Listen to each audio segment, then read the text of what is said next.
Ya antes hemos hablado del Plan de Ayala, gran estandarte del zapatismo, lo mismo que del hombre que enarboló dicho estandarte, es decir, el general Emiliano Zapata. La cuestión es que hubo otro gran implicado en el famoso plan, que muchas veces pasa inadvertido a causa de que es cubierto por la sombra de su jefe, y vale la pena conocer su historia, debido a que, sin su participación, las bases del zapatismo habrían sido algo muy diferente. De modo que, en esta ocasión, Gayo Sócrates te presenta la vida y obra de Otilio Montaño, gran pionero del zapatismo. Nacido un 13 de diciembre de 1877 en Villa de Ayala, durante su infancia y parte de su juventud se dedicó a las tareas del campo, motivo por el que nunca dudó en ensuciarse las manos. Fue un joven sencillo que con el paso del tiempo se vio invadido por distintas inquietudes intelectuales y personales. Fue el tercero de 7 hijos y aún así tuvo la oportunidad de estudiar en Cuautla, donde poco a poco se encariñó con una profesión tan noble como infravalorada en aquel tiempo y en nuestros días, la docencia. Fue profesor en Jonacatepec y Tepalcingo, mientras que su esfuerzo dio frutos y al poco tiempo se convirtió en director en Villa de Ayala. Durante su magisterio fue muy apreciado por el pueblo y no era extraño que la gente, antes de tomar una decisión importante, buscara al maestro para pedir su opinión. Después de algún tiempo se mudó a Yautepec, donde conoció a Amador Salazar y a su primo Emiliano Zapata, de quien al poco tiempo se hizo compadre y con quien creó un gran vínculo de confianza. Junto a Emiliano se informó de la situación de muchos campesinos de Morelos y comenzaron a emprender pequeñas acciones para brindarles apoyo. De su generosidad se cuentan muchas historias y se dice que adoptó a 8 niños que no tenían a nadie más en esta vida. Llegó el año de 1910 y mostró simpatía por la campaña de Francisco I. Madero, aunque sus otros compañeros no pensaban igual, debido a que decían que Madero solo era un hombre adinerado, a quien únicamente le interesaba el poder. Fue hasta que se conocieron algunos elementos agrarios del Plan de San Luis que los hombres del sur decidieron apoyar la causa maderista, de modo que Otilio no dudó en tomar la carabina y lanzarse al combate. Después del triunfo de Madero, se informó que todos aquellos que lo habían apoyado debían abandonar las armas, lo que ocasionó gran descontento por parte de los zapatistas, descontento que empeoró cuando el presidente interino autorizó el envío de tropas federales para someter al ejército del sur. No está de más mencionar que Otilio fue de los principales opositores al licenciamiento de los sublevados. Durante noviembre de 1911 se da a conocer el Plan de Ayala, siendo Otilio Montaño uno de sus principales autores, debido a que era uno de los hombres más preparados en las filas zapatistas. Sus compañeros no tuvieron ninguna duda de su capacidad para establecer el ideario del Ejército Libertador del Sur, y si bien Montaño no fue el único autor de dicho plan, sí fue uno de los más destacados. No pasó mucho para que fuese nombrado general. Durante las siguientes semanas y meses se mantuvo en pie de lucha para encarar a las tropas enviadas por el gobierno maderista.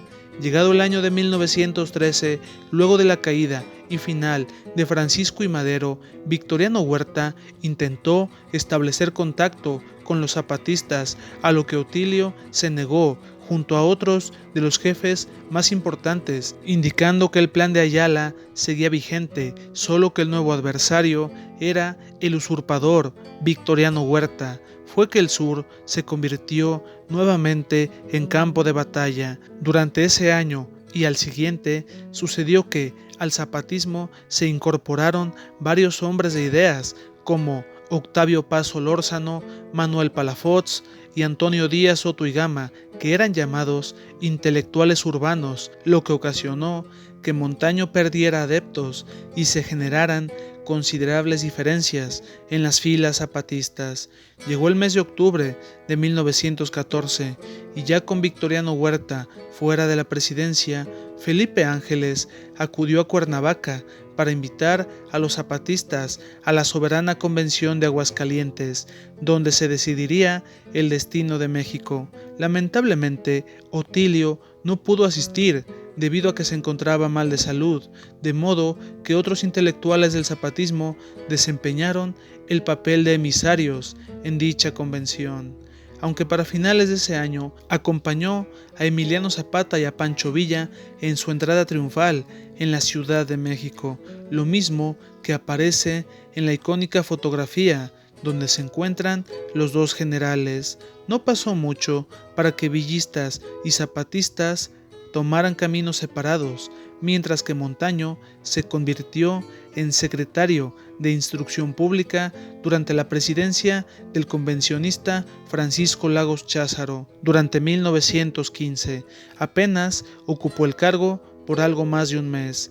Ya para inicios de 1917 y con el zapatismo casi vencido, Emiliano Zapata y Montaño comenzaron a distanciarse.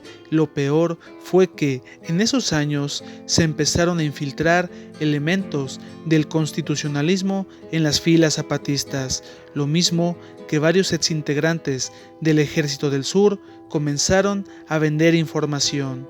Durante 1917 se presentó un levantamiento de zapatistas en Buenavista de Cuéllar en contra del cuartel general, y si bien el movimiento fue sofocado, se acusó a Montaño de haber sido uno de los instigadores, motivo por el que se le acusó de traición. Sin más, Zapata ordenó un consejo para juzgar a Otilio, donde se encontraban algunos de sus adversarios y enemigos como Díaz Soto y Gama, Manuel Palafox, Gregorio Zúñiga y Arnulfo Santos. Lo encontraron culpable de todos los cargos y se le condenó al fusilamiento, mientras que Otilio negó todas las acusaciones, diciendo que aquello era una conspiración de sus adversarios para librarse de él.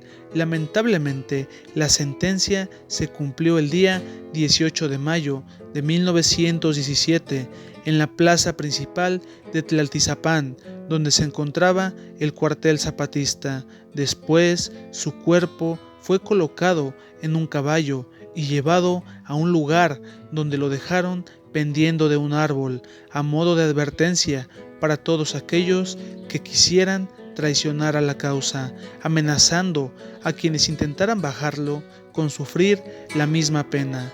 La ausencia de Montaño fue evidente en el zapatismo debido a que no solo era un hombre de letras, sino alguien que conocía las necesidades de sus hermanos campesinos y siempre se interesó por el bien del pueblo. Lo peor fue que varios de sus simpatizantes abandonaron las filas zapatistas. No hay total certeza de la culpa o la inocencia de Montaño, solo queda claro que, en su momento, hizo mucho por el pueblo, por el ejército y por la causa del zapatismo.